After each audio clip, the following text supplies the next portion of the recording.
नमस्कार दोस्तों, मैं हूं आपका अपना दोस्त चंद्र सुभाष और आप देख रहे हैं अपना यूट्यूब चैनल वेबकान। आप सबके लिए, हमारे लिए जिन पलों का इंतजार था इतने सालों से, वो पल पूरे हो चुके हैं। हमारे लिए वो खुशी आ चुकी है, क्योंकि राजस्थान गवर्नमेंट ने क्या निकाल दिया। राजस्थान अनुदेशक, कंप्यूटर अनुदेशक और वरिष्ठ कंप्यूटर अनुदेशक भर्ती परीक्षा 2022 जो है वो उसको लॉन्च कर दिया है। क्या कर दिया? उसको लॉन्च कर दिया है। कब कर दिया दोस्तों? 1/2/2022 को लॉन्च कर दिया है। टोटल बेसिक कंप्यूटर अनुदेशक है, उसके अंदर गैर अनुसूचित जो क्षेत्र है उसमें 8,974 और अनुसूचित क्षेत्र है उसमें 888 और कुल पद जो है हमारे 9,862 और वरिष्ठ कंप्यूटर अनुदेशक 282, अनुसूचित जाति के क्षेत्र के 13 और कुल पद आपने 295। कुल जो हमारे लिए सीटें हैं 10,157 सीटें हैं। तो इस जो वीडियो के अंदर हम पढ़ेंगे टोटल कि किस तरह से क्या क्या जो है वो कैलकुलेशन होनी है, किस तरह से हमारा जो है वो चलना है और किस तरह से हमारा जो काम है आगे करना है, क्या क्या जो प्रोसेस है वो रहेगी हमारी, उसके अंदर हम पढ़ते जाते हैं।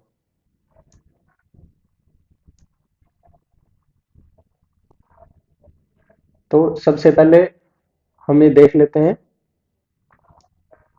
आवेदन की क्या प्रक्रिया रहेगी। आवेदन करने के लिए सबसे पहले आपको पता है एसएसओ आईडी हमारी होनी चाहिए। अगर किसी की भी एसएसओ आईडी नहीं है तो हमारे जो RMS SSB राजस्थान गोवी रिक्रूटमेंट पे क्लिक करना होगा। अगर नहीं है तो हमें बना लेना होगा। किस पे जाके? SSO.Rajasthan.gov पे जाके आधार के साथ लिंक करके हमारा जो है वो वहां से बना सकते हैं। उसके बाद चाहे तो वो खुद एसएसओ की वेबसाइट पे जाके और चाहे तो अपने ई मित्र जन सुविधा केंद्र या जहां से भी है वो उनका जो भी फिक्स होगी वो आप उनको भर के दे सकते हैं। तो अब देखते हैं कि ये सारी चीजें तो नॉर्मल है, हमें पता है क्या है कैसे होगा। ऑनलाइन भरने के लिए ज्यादा डिटेल में और भरवाने के लिए कैसे होगा उस तरह की देखने की जरूरत नहीं है। ये एक चीज इन्होंने जो बताई है कि आप कोई भी अगर आप फॉर्म भरते हो तो आपकी एक एप्लीकेशन आईडी अगर आपको नहीं मिली है तो आपका आवेदन पत्र जमा हुआ नहीं माना जाएगा। इसका प्रयोग के बाद आपको सबमिट जरूर करना है। सबमिट किए बगैर आपको फॉर्म नहीं छोड़ना है। फीस जो है वो नॉन क्रीमिलियर ओबीसी जो है उसके लिए फीस जो है वो हमारी क्या रहेगी? उसके लिए 450 रुपए है। अति पिछड़ा वर्ग के लिए, नॉन क्रिमिलियर अति पिछड़ा वर्ग, आर्थिक रूप से कमजोर है उसके लिए 350 रुपए, विशेष योग्यजन उसके लिए 250 रुपए और जिनकी 2.5 लाख रुपए से कम है उनकी 250 रुपए फीस रहेगी। उसके बाद अब हम देखते हैं कि कोई भी जो फीस आपने एक बार जमा करवा दी वो फीस आपको लौटाई नहीं जाएगी। कोई भी आपने जो फीस जमा करवा दी वो आपको एक बार जमा करवाने के बाद लौटाई नहीं जाएगी। प्रवेश पत्र कैसे जारी होंगे? प्रवेश पत्र कैसे जारी होंगे? प्रवेश पत्र ईमेल आईडी और मोबाइल नंबर, जो भी डिटेल होगी वो हमारी ईमेल आईडी और मोबाइल नंबर पर भेज दी जाएगी। तो हमें क्या करना है? ईमेल आईडी और मोबाइल नंबर हमारा जरूर अपडेट करवाना है। इसके अंदर, किसके अंदर? जो भी हमारा एप्लीकेशन फॉर्म होगा उसके अंदर हमें हमारा ईमेल आईडी और जो डिटेल है वो हमें जरूर अपडेट करवानी पड़ेगी।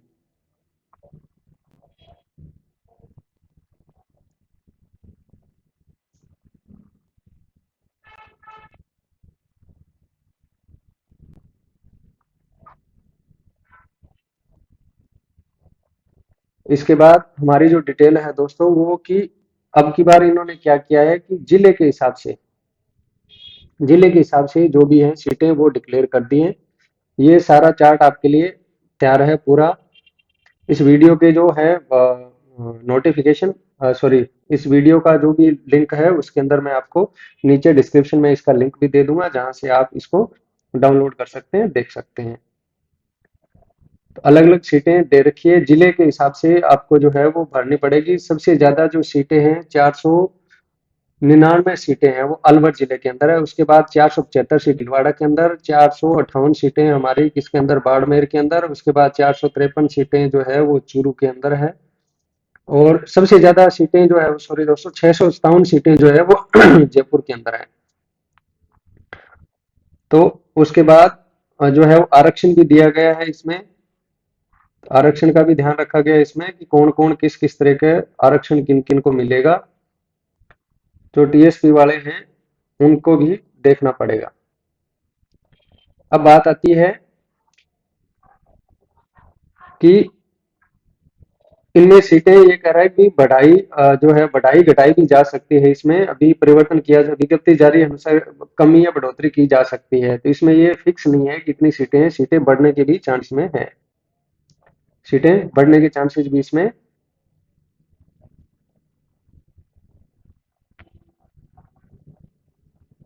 एक और ये कहता है कि महिलाओं के लिए जो है वो अपने अति पिछड़ा वर्ग के जो भी कर्मचारी हैं, सॉरी जो भी हैं अति पिछड़ा वर्ग के, उनके लिए अलग से जो है वो 5% आरक्षण देय होगा। भूतपूर्व सैनिक हैं उनके लिए भी लाभ उनका देय होगा।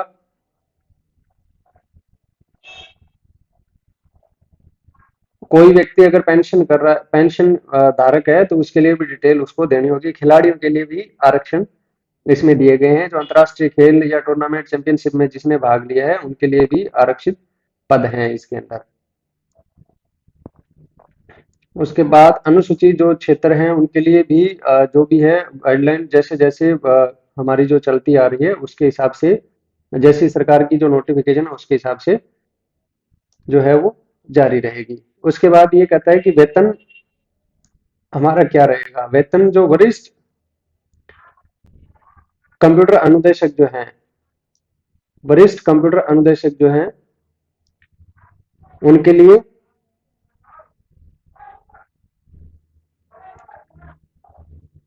वरिष्ठ कंप्यूटर अनुदेशक जो है वो उनके लिए क्या रहेगा,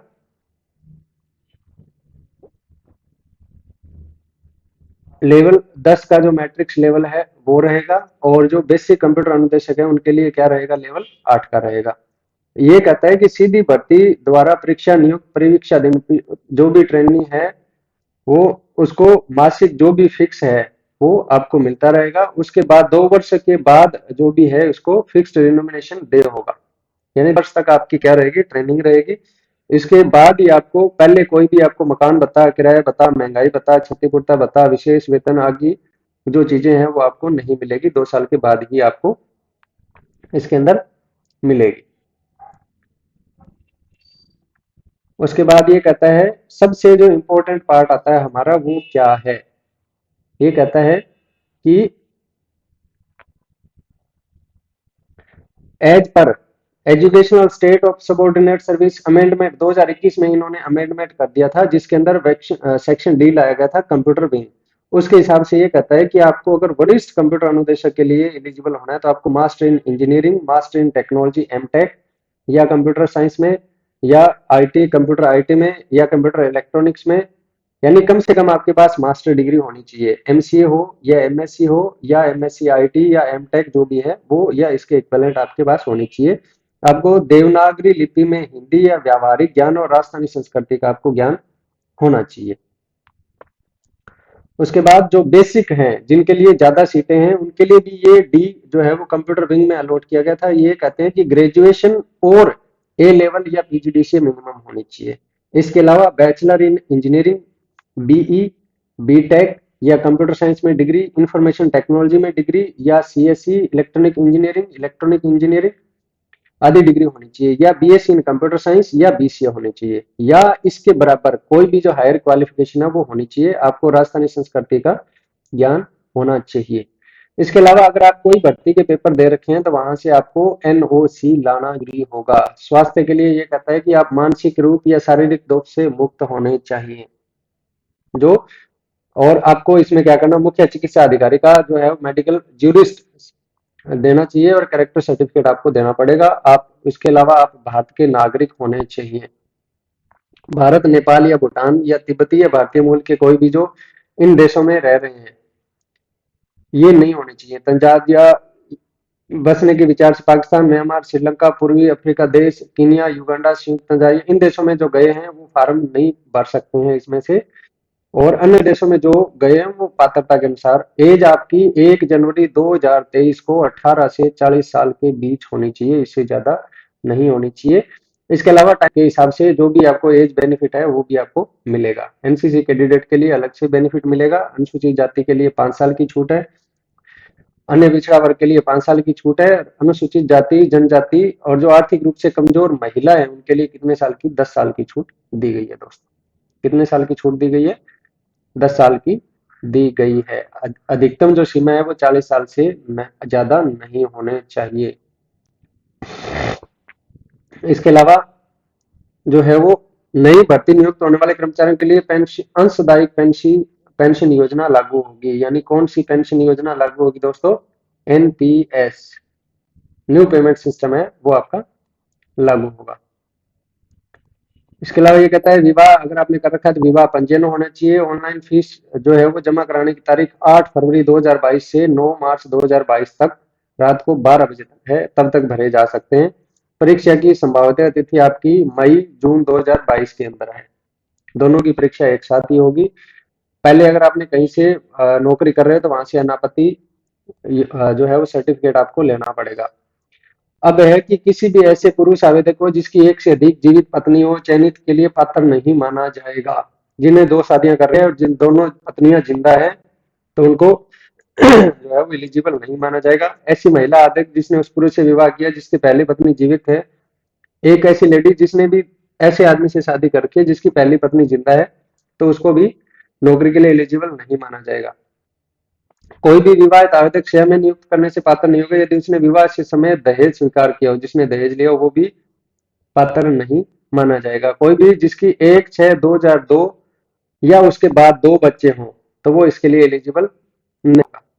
कोई भी उम्मीदवार जो जिनको पहले ही बोर्ड ने बाहर कर रखा है यानी डिबार्ड कर रखा है वो पेपर नहीं दे सकता। अगर दे भी देगा तो वो फ्री में नहीं आएगा। सबसे पहले पेपर कैसे फार्म कैसे भरना है वो आप फार्म भरते हो, आप सबको पता है, बताने की जरूरत नहीं है। ज्यादा मैं टाइम इसके अंदर वेस्ट नहीं करूंगा। ये आपको ये कहता है कि आपने जाना है RSMSSB पर जाना है। वहां डिटेल में इसकी जो है वो डिटेल मिल जाएगी। फोटोग्राफ और हस्ताक्षर स्पष्ट नहीं होने पर आवेदन स्वीकार नहीं किया जाएगा। यानी फोटो आपने बिल्कुल स्पष्ट नवीनतम लेटेस्ट फोटो आपने खिंचानी है। 6 महीने से पुरानी नहीं होनी चाहिए। मोबाइल या अन्य रचित फोटो का उपयोग नहीं करें। मोबाइल से फोटो बैकग्राउंड सफेद एवं हल्के रंग की होनी चाहिए।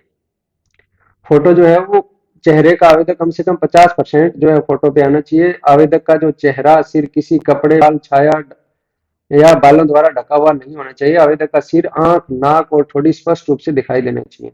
यदि चश्मा पहनते हैं तो फोटो खिंचवाते समय चश्मा पहन सकते हैं लेकिन चश्मे पर चमक फ्लैश नहीं होने चाहिए। आवेदक की फोटो में काला व धूप का चश्मा नहीं होना चाहिए। फोटो जेपीजी फॉर्मेट में होनी चाहिए। ये 3.5 से 4.5 सेंटीमीटर की होनी चाहिए। फिर फोटो का जो पिक्सल साइज है वो 240 से 320 या अधिकतम 480 से 140 तक होना चाहिए। 50 KB से 100 KB तक होना चाहिए। 100 KB से ज्यादा का इसका साइज नहीं होना चाहिए। सिग्नेचर का ये कहता है कि A4 पेपर पे 7 सेमी चौड़ाई और 2 सेमी चौड़ाई के आयताकार बॉक्स काले रंग पर गहरे रंग के पेन से हस्ताक्षर करने, यानी इतनी जगह पे हस्ताक्षर करने हैं। केवल आवेदक द्वारा ही किया जाना चाहिए, दूसरा कोई फर्जी साइन नहीं करेगी। जेपीजी मोड में आपने करना है। साइज आपने ये फिक्स इसका रखना है, 20 KB से 50 KB तक का होना चाहिए। 50 से ज्यादा होगा तो वो उसका उपयोग नहीं किया जाना चाहिए। फोटो स्कैन करने के लिए मोबाइल फोन का उपयोग नहीं करना चाहिए। क्लियर है दोस्तों? इसके बाद आती है आप अगर आप जो है वो कोई दिक्कत आ रही है लिखने में, 40% तक ब्लाइंड है तो आपको एक लिखने के लिए पेपर लिखने के लिए भी आपको मिल जाएगा। ऑनलाइन संशोधन भी आप कर सकते हैं। कोई भी 300 रुपये आपकी फीस होगी। अगर पेपर में कोई करेक्शन करनी है तो वो डिटेल आप इसमें भरते हैं। तो जैसे आपके नाम, स्वयं के नाम, पिता का नाम, शैक्षणिक योग्यता, फोटो अपने हस्ताक्षर में संशोधन नहीं कर पाएगा। इन चीजों में डिटेल छोड़ के बाकी में संशोधन कर सकता है और उसके लिए सत्यापन के लिए आवश्यक जो डॉक्यूमेंट है वो इसको पेश करने पड़ेंगे।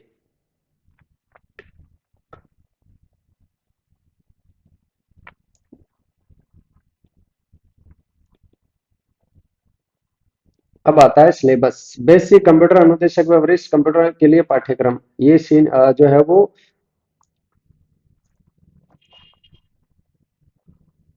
पहले पेपर के अंदर आपका कितने 100 नंबर का पेपर होगा। 2 घंटे का टाइम होगा। 100 ही क्वेश्चन होंगे। इसके अंदर आपका art culture history geography general science current affair Rajasthan से रिलेटेड आएंगे। उसके बाद जनरल एबिलिटी के अंदर आपके logical reasoning, analytical ability, decision making, problem solving, general mental ability, basic numeracy, 10वीं तक के लेवल की मैथ आएगी, data interpretation, table chart graph, table data sequences 10वीं तक के लेवल की आएगी।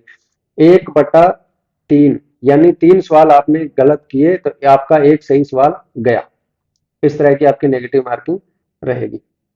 सेकंड पेपर जो है उसके अंदर भी आपके 100 सवाल होंगे, 2 घंटे का टाइम होगा, 100 जो है वो 100 नंबर का पेपर होगा, नेगेटिव मार्किंग भी 1/3 रहेगी। इसके अंदर आपके जो पेपर है उसके अंदर पेडागोगी, मेंटल एबिलिटी के अंदर आपका problem solving, data interpret, data sufficiency, logical reasoning, analytical ability, major development field information technology के फंडामेंटल ऑफ कंप्यूटर आएगा, जिसके अंदर आपके नंबर से arithmetic operation, introduction to various categories computer language, functional detail of input output devices, programming fundamental जिसके अंदर C++, Java, dot net, artificial intelligence, machine learning, Python, blockchain, programming, data built detail, variable, processor operator, flow function, array, pointer, structure आदि से संबंधित detail आएगी। Object oriented programming के अंदर C++ और जावा थोड़ी सी आपने डिटेल में पढ़नी है, जिसके अंदर object, classes, inheritance, polymorphism, event, exception handling और फाइल स्ट्रीम आएगी। डाटा स्ट्रक्चर के अंदर आपको abstract data type, array, data structuring, linked list, array storage, stack operation, Q, binary tree, binary search tree, graphic आदि डिटेल आ जाएगी। Algorithm के अंदर आपका पार्ट आ जाएगा। डाटा लॉजिकल के अंदर आपका K map, TTL, sums, logical families, computer organization and architecture के अंदर आपका register, micro operation, control logic, processor addressing और प्रोसेसर डीएमए, मेमोरी ऑर्गेनाइजेशन और कैश कॉन्फ्रेंस, ये चीजें आपकी आएगी। उसके बाद ऑपरेटिंग सिस्टम के अंदर आपका CPU, deadlock, memory management, files system, disk scheduling, concept of client architect, ये चीज आएगी। रियल टाइम ऑपरेटिंग सिस्टम आएगा, सिस्टम इनिशियलाइजेशन आएगा। डाटाबेस मैनेजमेंट के अंदर आपका ER model, relationship, algebra, calculus, database integrity, contents, triggers और रिलेशनल डाटाबेस मैनेजमेंट सिस्टम आएगा। सॉफ्टवेयर इंजीनियरिंग के अंदर आपका पार्ट आएगा SDLC, system modelling, system requirement specification, DFD, system testing और सिस्टम प्रोजेक्ट आ जाएगी। डाटा एंड कंप्यूटर नेटवर्क के अंदर आपकी नेटवर्किंग आएगी पूरी की पूरी। नेटवर्क सिक्योरिटी के अंदर आपके पार्ट रहेंगे। बेसिक ऑफ कम्युनिकेशन भी आपका रहेगा। वेब डेवलपमेंट के अंदर HTML, DHTML और आपका CSS, XML और PHP और जावास्क्रिप्ट, ये चीजें आपकी आएगी। उसके बाद आपका आता है बेसिक कंप्यूटर अनुदेशक के लिए पार्ट आपका सेम रहेगा। 200 नंबर का पेपर होगा, पूरा का पूरा 2 पेपर होंगे 100 नंबर का, 2-2 घंटे का, और आपके 100 आएंगे। बाकी आपका जो है सिलेबस फर्स्ट पेपर का लगभग आपका 90% सेम रहेगा, 99% सेम रहेगा। सेकंड पेपर में आपका जो है इससे जो है वो वरिष्ठ कंप्यूटर अनुदेशक से कम हो जाएगा। पेडागोगी, मेंटल एबिलिटी के अंदर आपका पार्ट आ जाएगा। फंडामेंटल ऑफ कंप्यूटर के अंदर analog, digital system, binary, hexadecimal, introduction, data processing, concept of file आ जाएगा। डाटा प्रोसेसिंग के अंदर आपका वर्ड, एक्सेल, पावर पॉइंट और DBMS, MS एक्सेस, ये आ जाएगा। फंडामेंटल प्रोग्रामिंग के अंदर आपका C++, Java, dot net, artificial intelligence, blockchain, Python and blockchain आ जाएगा। ऑब्जेक्ट ओरिएंटेड प्रोग्रामिंग आ जाएगी इसके अंदर, और इंटीग्रेटेड डेवलपमेंट एनवायरनमेंट आ जाएगा, उसके फायदे आ जाएंगे। डाटा स्ट्रक्चर भी आएगा इसके अंदर, पर उससे थोड़ा कम आएगा। कंप्यूटर ऑर्गेनाइजेशन ऑपरेशन सिस्टम में basic structure of computer, input output organization, operating system overview, case management, finding और प्रोसेसिंग फाइल आ जाएगी। कम्युनिकेशन एंड नेटवर्क में आपका बिल्कुल नॉर्मल पार्ट रहेगा। नेटवर्क सिक्योरिटी में लैन वैन सिक्योरिटी, एथिकल हैकिंग, आपका ये पार्ट इसमें अलग रहेगा। DBMS के अंदर आपका SQL आएगा, RDBMS आएगा, डाटा डिजाइन आएगा, और सिस्टम एनालिसिस एंड डिजाइन जो हमने पढ़ा था, सेड जो सब्जेक्ट है उससे जुड़े हुए पार्ट आएंगे। इंटरनेट में अंदर लैन वैन मैन आ जाएंगे। HTML, XML, script, multimedia, graphics आ जाएंगे। ये चीजें सारी आपका सिलेबस रहेगा। बिल्कुल सा इजी सिलेबस है दोस्तों। तो शुरू करते हैं, लग जाते हैं जी जान से, और ये पेपर हमारा कंपटीशन फाइट होना चाहिए। तब तक के लिए बने रहिए, मैं आपके लिए आता रहूंगा नए नए वीडियो लेकर। तब तक